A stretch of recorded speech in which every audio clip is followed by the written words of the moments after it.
If we can all take a seat. We're starting a little late. We wanted everybody to have an opportunity to make it over here and brave the weather. Thank you all so much for coming. My name is Ryan Hostetter, and I'm the planning manager for Santa Maria. And we're so excited to have you here and learn a little bit more about this big effort that we're embarking on. And we're hoping that this can complement our RFP that's out right now and allow for an opportunity to get a better feel for our team and what we're looking for. And we have leadership in multiple departments here available as well, and we'll introduce to help answer questions specific to their departments. So this is very important to us. We brought everybody here, our leadership here, so we're really excited that you all are here, and take this opportunity, please, to ask great questions. So I'm gonna ask if we can flip our slide for me. So a lot of this we can give you, this is on our website, of course, but just to introduce, we have Chun Ing, our Community Development Director. If maybe you can wave. Shad Springer, Director of our Utilities Division. We have Shannon Sweeney in the back, who's with Utilities. Mark Mueller, who's with our Public Works. Roger Olds, who's with Public Works. We have Patrick Wiemiller, who's our Assistant City Manager. David Baez, who's with Public Works, and Mike Grogan, thank you for coming, with our Santa Maria Bonita School District. Scott Christian is with our Rec and Parks Department. And we have, I'll just introduce our planners here. We have Carol Ziesenhene and Lauren Marsalia, who are our assistant planners in our office. And Frank Albro, who's our senior planner. And Ned Azair, who's our principal planner. So that's the team.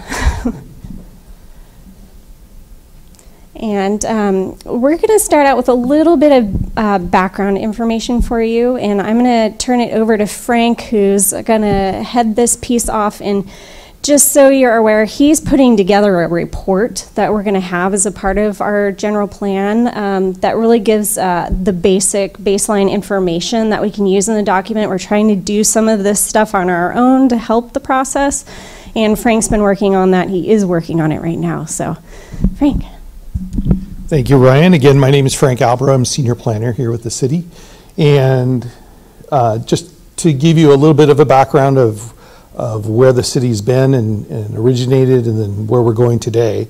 Back in 1875, a little settlement of Grangerville was established on approximately 160 acres. That town later became known as Santa Maria. And in 1905, the city incorporated.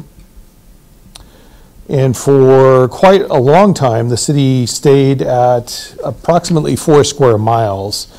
And approximately in the early 50s, the city began to grow with the first wave of smaller annexations.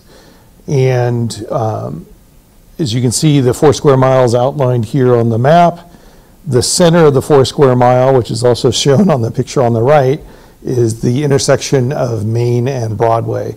And you can see the element that's sitting in the middle of the roadway there is the infamous flagpole that had been in the middle of that intersection for many, many years. The next wave of annexation began in the early 90s. And some larger parcels were added at that time. And the total extent of those annexations means that the city is now approximately 22 square miles in size. So there have been some major changes in the city over time. The city had been, in the downtown area, a grid, fairly pedestrian friendly, lots of retail activity at the street, mixed use. In the 70s, we had some major mall construction, primarily Town Center East, which is the larger mall, and then Town Center West, which is more of a neighborhood scale center on the west side of Broadway. And those were obviously auto-oriented and removed the grid from the downtown. One example of where we are going with our current thinking is with the downtown specific plan, and that is one of the most up-to-date specific plans that we've done, most recent specific plan. And for example, one of the major intersections, again, Broadway and Main Street, on the northwest corner, at one point in time, it had been the Bank of Santa Maria building, which was established back in 1907. Over time, the center was torn down and became a service station. That was in the late 60s, early 70s, and that's what remains today. But most recently, we've had a project come in for approval, and it did receive approval for a 4-story mixed-use development. With the guidance of the downtown plan, this development features pedestrian-friendly retail at the bottom floors and mixed use with the residential above. And obviously, it has a much more urban feel. So, in terms of the city today, we're a full-service city that provides a wide multitude of services to its citizens. Of course, we have police and fire protection, public transportation as Santa Maria Area Transit, recreation and parks. We are also the municipal water provider for the city. We run our own wastewater treatment plant, and we provide refuse services, and we also have our own landfill with a second potential landfill already planned for and established when our current landfill reaches capacity. Some of the other aspects of the city is the city became a charter city in the year 2000, and we operate under a council manager style of government. In 2017, the voters approved districting for the city. So there are now 4 districts. Each district will elect its own council member, and the mayor is elected at large. And upcoming in the year 2020, we have 2 council seats open, and the mayor seat is open as well. In terms of our population, we've got a lot of facts on this slide. We're well over 100,000 in terms of total population. We are nearly a quarter of the population of Santa Barbara County. The median age is approximately 30 years old. We have a lower education level than the county, with 13% of adults having a bachelor's degree or higher. We've got both elementary and high school districts, and you can see the totals there, 17,000 for the elementary junior high level, and almost 8,000 for the high school district. And in terms of housing units, we currently have almost 30,000 housing units, the majority of which are single-family detached, and a very low vacancy rate and a rather high occupancy rate of 3.7 persons per household. I will note also that the city of Santa Maria is the fastest growing city in Santa Barbara County, and we've been the fastest growing city for the last 2 decades. And I'll also note that the majority of our population, approximately 70% of our population, identifies as either Hispanic or Latino, and approximately 60% of the population speaks Spanish in the home. So we are thinking that Spanish is the first language for most of our population. And as you can see, the areas, this is broken down by census tract. The neighborhoods are primarily Hispanic, overwhelmingly Hispanic. So in terms of economics, construction industry, farming, and service industries are the predominant employment form in the city. The median household income is approximately $52,000. 17% of the families in Santa Maria live at or below the poverty level. The unemployment rate is 4.5, And while we do not have a disadvantaged community under SB 535, we do have some low-income communities designated under AB 1550. One note in terms of economics, the city, the planning division regularly updates a major development list, and that is posted to our website. We do that every 6 months, and it lists the major commercial, industrial, and housing developments, where they are in the process. Some of them are just beginning, having just received their discretionary approvals. Others are nearly completed with the final CFOs being issued. But that list is posted on our community development page. And then in terms of our current general plan, this is what we have currently. And as you can see, many of the elements have not been updated for quite some time. One thing to note, our resource management element serves as the conservation and the open space elements per the state law. And as Ryan noted, we have these elements, they're posted to our website as well. We're working on a settings report. Part of the data that I was just presenting is coming from that report. We are also working with our other departments and divisions to gather up-to-date information.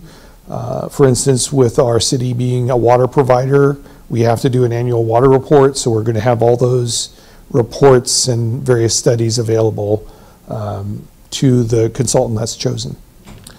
And so now I'd like to turn it over to Netta.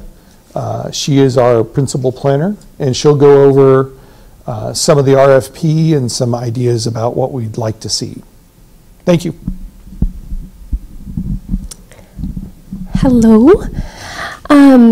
Just want to talk briefly about the high-level ideas that we have for the entire general plan update. We'll go more into detail about the elements, but to start with, what we're hoping this update will do for our city collectively is really to set a vision and a direction. That's something that's lacking in our general plan right now. There's no cohesive vision or direction of, what are the guiding principles of the future development of Santa Maria? What are we going to look like in the next 20 or 40 years, and what does the community want Santa Maria to look like as we grow? Since our current general plan hasn't been comprehensively updated in 40 years, we haven't really had a chance to ask this question of our community, and we're really wanting to do that with this update. One broad brushing, or maybe even a specific element, we haven't really decided how we'd want this incorporated in the general plan update, but definitely want it to be a major component of it, is really this idea of authenticity of our city.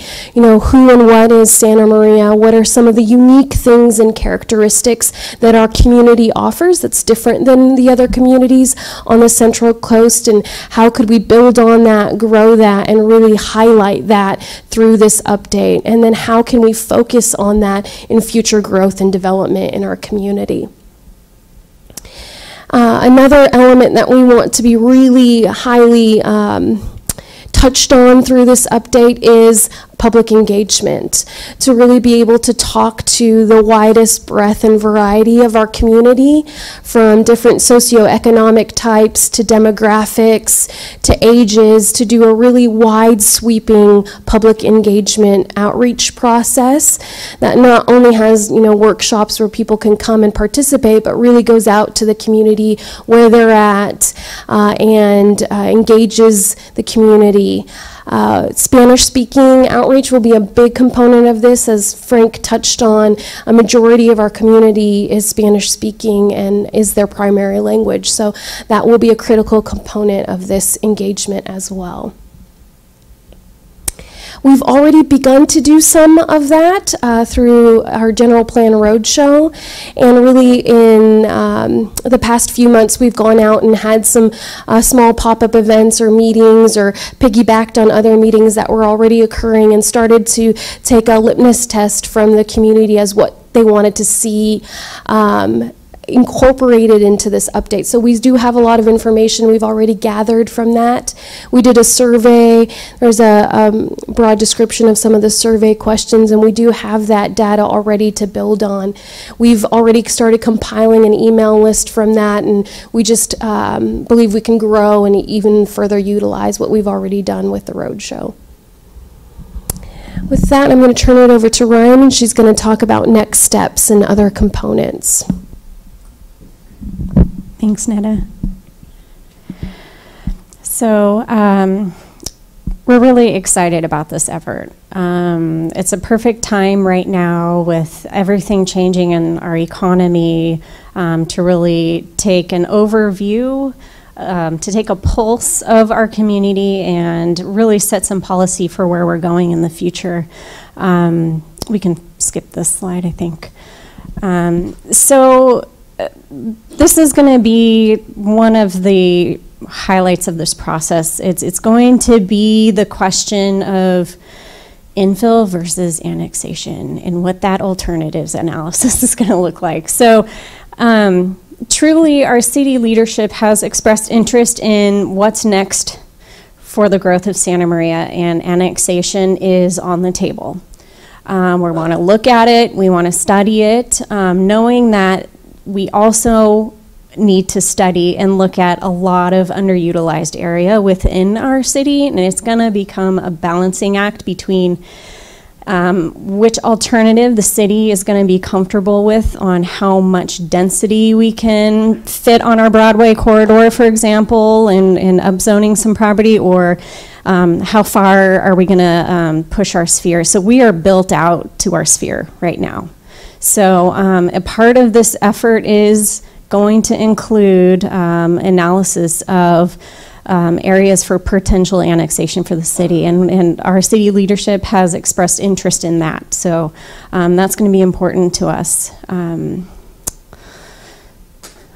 to the next slide. Let's see. So we have a team of 6. For a city of almost 110,000 people, we're a small planning department, yet we really want to be involved in this process, and we are looking to our consultant team to help us determine where we can best be utilized and help, obviously, to try to keep costs down as much as we can. Knowing that it's important up front to set the expectations and know who's doing what, so that everybody has a clear understanding of what we're going to be doing. We're looking for ideas on how to approach this effort. It's big. We understand that some of the elements and some of the work could be done and maybe even adopted before we go through the full annexation process. So I'm thinking some things are going to be broken up based on what's most efficient for us. We know that that full LAFCO process, that's 5 years from now, maybe. So potentially there's some things that we can do now and adopt, and knowing that that is a piece that we're going to have to continue to work on. So we're looking for advice also on the best way to strategize that effort too for our city. So I think the RFP process is pretty straightforward. It's in there, the dates are in there. We wanted to give consultants plenty of time to put proposals together, and so those are the dates for you. In April, we hope to get to scheduling some interviews after reviewing proposals, and then get going this summer. So that's where we are.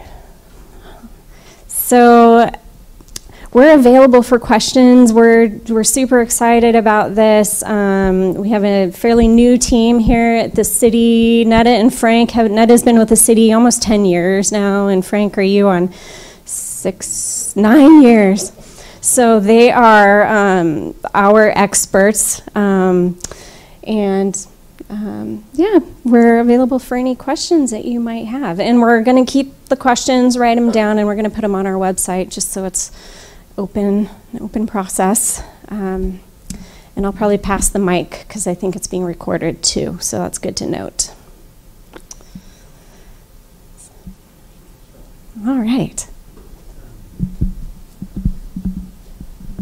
Just a question on budget. Do you have a budget that's kind of in mind? I mean, I'm going to come right out with it. So, we understand the emphasis on using staff resources. So, sure, absolutely. So, the city is very serious in this effort, and there is money allocated right now in an account. We're looking at $250,000 being allocated now, another quarter being worked on, and we understand this is a big effort. We did some research. I know Morro Bay just did their comprehensive general plan update, and we looked at the cost of that, knowing that's a little different because they have the whole LCP component and everything, which we don't have. I think the most complex piece of ours is probably going to be how far we go into the annexation. That's the biggest piece. So maybe showing that as a separate would be a good way to go. So yeah, we've started with budgeting. Yes. I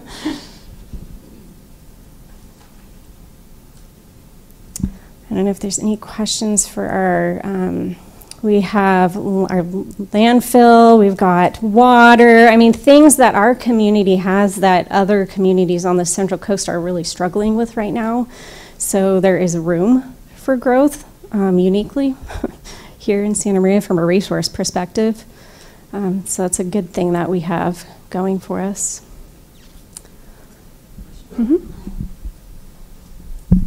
Frank, we understand you're working on a report. When do you think it's going to be available for the public and us to view? I would say that by the time the evaluation period closes, we should have that report fairly well done. So beginning of April, maybe mid-April, before we have that wrapped up. Thank you. Mike. Thank you. In looking at your list of things, I'm just thinking that, I grew up here. I remember when barbecues were up and down Broadway. But, who are we and what are our core values, and where are the areas? Can the general plan update in that portion of it address how to actually define a goal of that we want to accomplish to service our population and to engage our population, because our population is not very engaged in the process.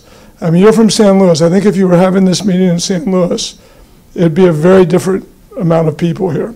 And there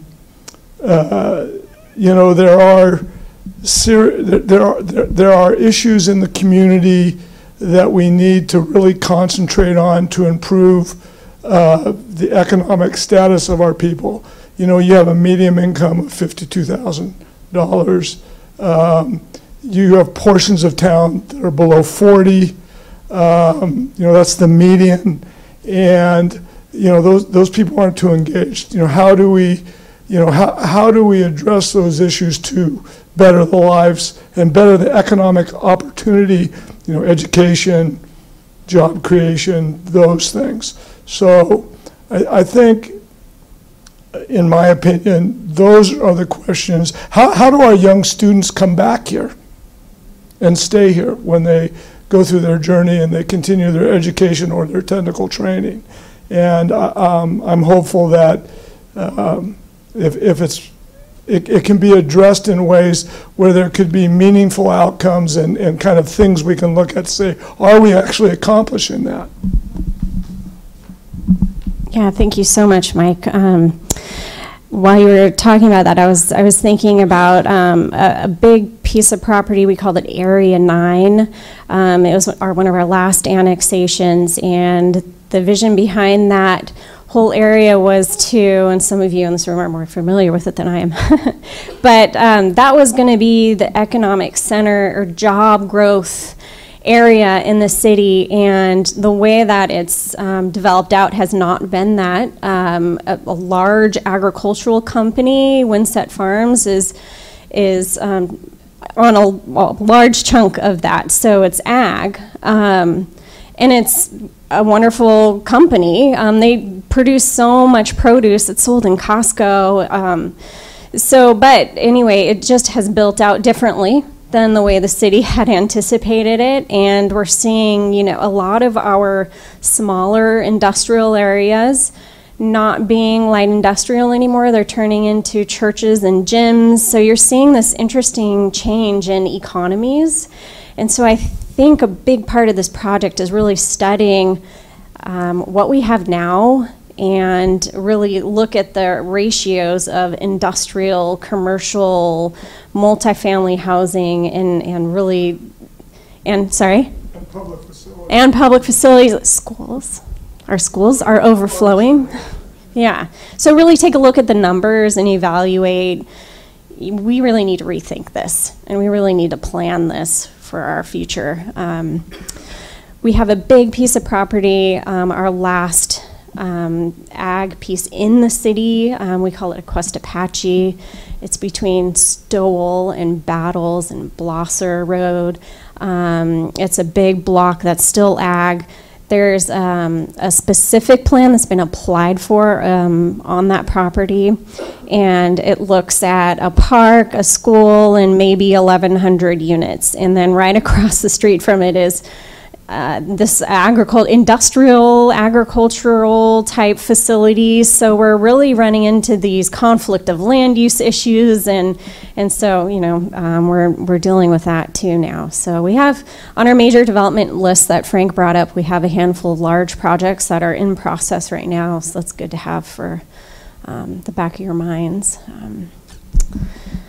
So any other questions, Amy? This one's a little more cut and dried. In the RFP, you mentioned a Spanish language edition of the plan. Is that something that would be part of the consultant's role, or would the city staff take that on?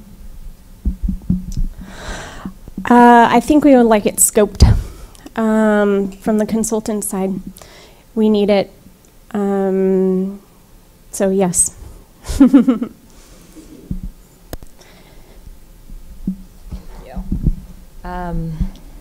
Sorry, I lost my place.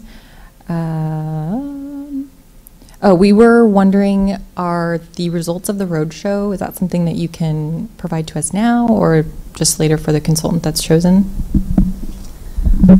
We haven't compiled it all yet. We can work on doing that and getting it up on the website as soon as we can. It's just really, that thing's blinding me. It's just a timing thing on our end. But yeah, we'll try and get that up there as soon as we can. Good suggestion. A couple questions. Easy one. Are these slides going to be available? Yes, that's what I figured. And then the economic development element you have now talks about some measurements for success. There's some metrics in there. Have any reports been provided to document progress towards that? I'm looking to Frank. I'm looking, yeah, and I think that's no, but we'll dig into that just to make sure and check on that. Frank's mentioning the chamber we can talk to, and we'll look into that for you. Sure. How robust is your GIS services now in terms of mapping database? Could we count on a fairly good amount of information on inventory and things? Yes, absolutely, and that reminds me of a point I should have brought up. Carol Ziesenhenny, our assistant planner, is actively involved in taking a look at our existing land uses and actually what's happening on the ground and updating our GIS layer. So we are working on that, and we have a GIS division. They're great. So yes, we have those resources, and we're compiling that information.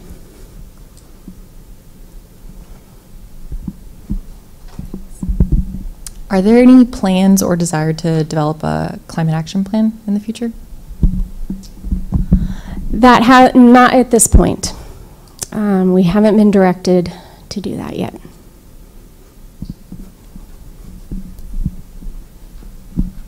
I'll add to that a little bit. I think the proposal, the new general plan can certainly have some policies to kind of set the stage to provide direction on the preparation of a climate action plan. Yeah. Just one added thing to mention, and many of you may already know, that we're part of SBCAG, Santa Barbara County Association of Governments. And SBCAG had the RTP, Regional Transportation Plan, and SES, Sustainable Community Strategy. So we have participated and have that as part of our resources as the city. I know that that isn't directly a climate action plan, but it touches on some of those same concepts. Yeah, thank you, Frank. We haven't talked about the circulation element much, but that's certainly a major component. I hope that there'll be a reliance to the state's general plan guidelines, and certainly take SB 743 into account. We'll be revisiting our objectives and beyond level of service. So all that will be part of the update. Thanks, Jen.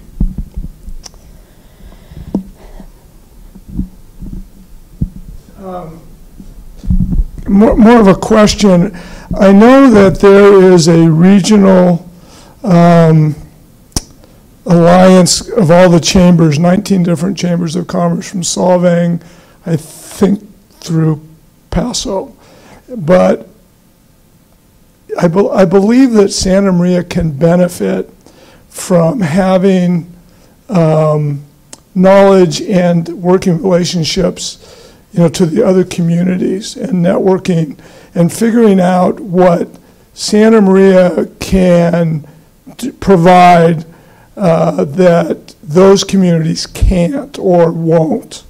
And I'm wondering if that consortium, whatever it's called, is something that could add value or get us information about those types of issues. Yeah, I remember San Luis Obispo went through that effort where they sent a group of people to Boulder, and it was this idea of regionalism with Denver and Boulder, and they came back and they coined a term for it. I forgot the San Luis Chamber for this regionalism group. But yeah, great suggestion. Well, if there's no more formal, okay, couple more. Yeah, that's fine. There's nothing in the RFP about zoning. Would you want a zoning code update as an optional task? We want to tackle that at another effort. This is first, and yeah, we would love to update our zoning code, but we're not quite there yet. We want to start with this, start with the vision and the policy, and that's going to be a whole separate effort, not a part of this. I have a few more. Are you expecting any updates needed for the housing element? It's pretty recent, but because this is such a comprehensive effort and it's going to take a few years, we think that it should be a part of it, land use and circulation, and just look at it cohesively for the next round. Particularly the policies, some of our housing policies may be a little bit dated at this point. One group that is not represented here today. I feel like I should skip you those. That's okay. I was going to say the housing policies may need to be reviewed and updated. One group that's part of Community Development Department is the Special Projects Division, and they handle CDBG, home funds, and so forth. Most of their policies are our housing element policies, but there's others in there, particularly with the change in housing law that have happened over the last couple of years. Our current housing element does not represent those changes. Thanks, Frank. Frank has been our, he's worked on our housing element the last round and the one before in-house. Couple more? Okay. Sorry. Is there a DBE requirement for the team? DBE. Disadvantaged business? I'm saying no. It was, okay, it was mentioned in the RFP and I wasn't sure if that was part of a requirement or just to note if you are including a team member that is a certified DBE. Only if we go after standard federal funding. Yeah. I know now that we just got a thing in the email yesterday about SB2, so yeah, that could be important. Yeah. One of the attachments was a detailed cost proposal, kind of a, a PDF that you can insert. Do you require that exact form, or can we replicate it that as long as it provides the similar information? That's my first question. Then my second question is, if any services or portion of the plan that we don't see in the RFP that we recommend that you have, OPR requirement, we think you should have it, should we just show that as maybe an optional and leave it up to you to make the decision on that? Yeah, sure. There are many components to this that we're kind of looking to you as experts who do this in other communities to help us walk through this process, so please. And as far as the form, I think as long as it has the information, I will double check on that with our purchasing people, make sure. Yeah. On that, do you want federal billing rates or our standard billing rates that have fringe and overhead separate? I will post that question, get an answer from our folks that know that answer. Yeah, good questions. That's why we're doing this. You're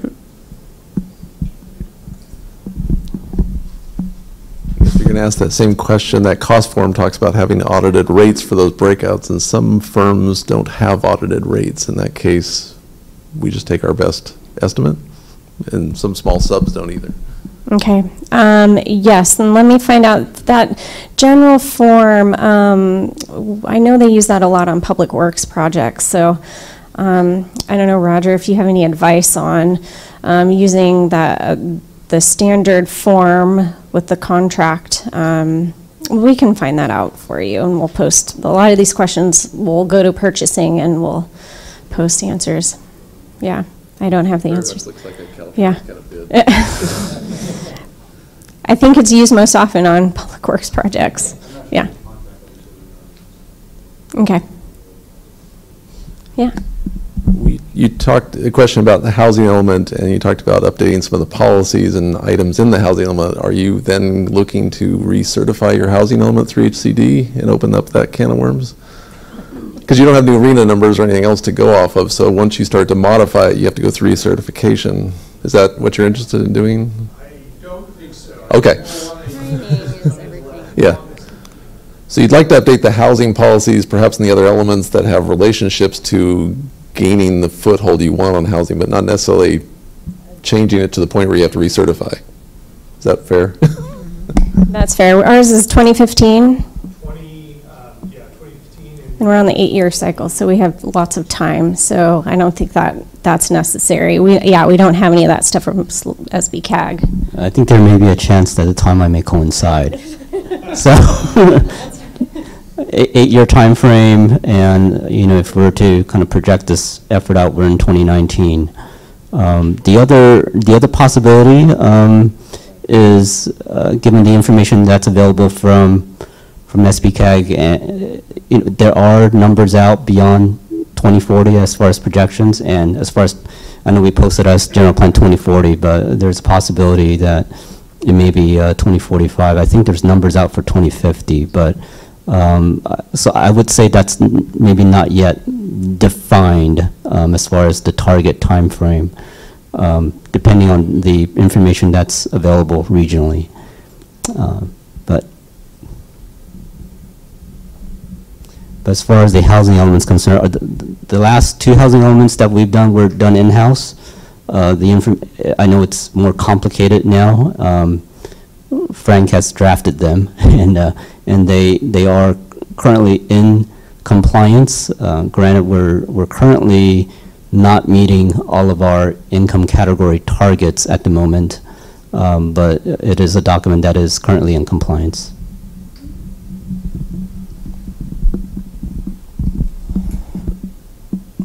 Yeah, I was checking her at the SB2 list, and we're in on the table, so we're good for that. Just budgeting-wise and scoping for us, I wanted to confirm that you would like 25 printed copies of the final general plan. Is that right? Final general plan?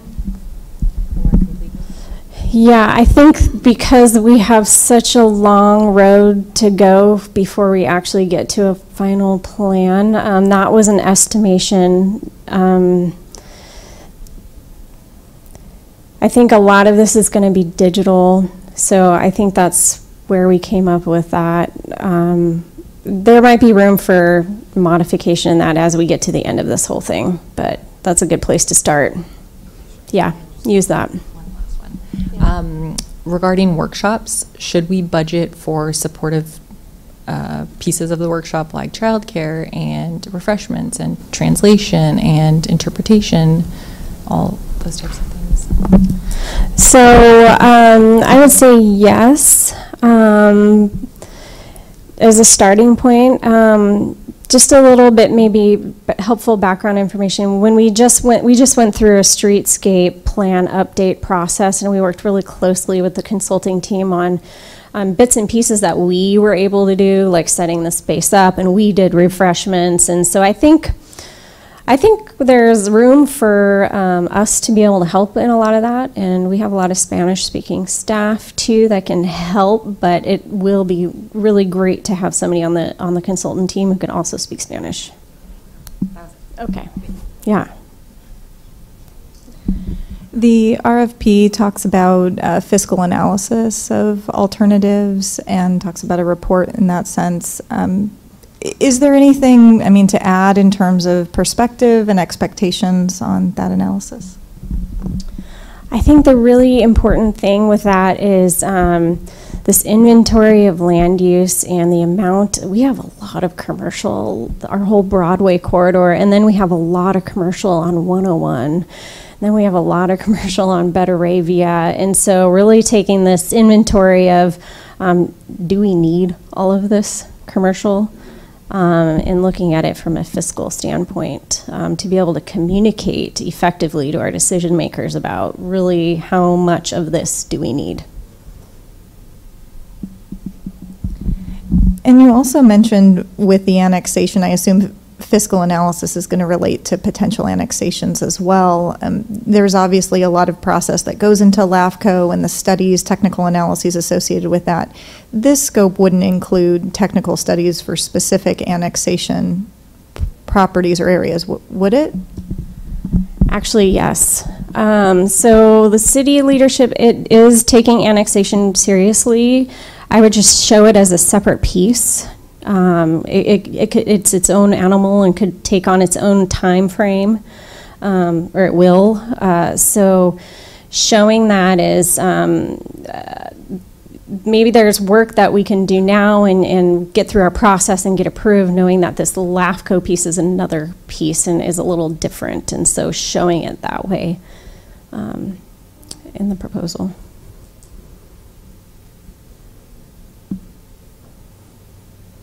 I know it's unique. Are we scoping an EIR now? We don't have a project description. And really our goal is to get a great team together so that our EIR, where it's this alternatives analysis, can be really informed, and the team can help strategize on the best way to put this thing together for us as efficiently as we can.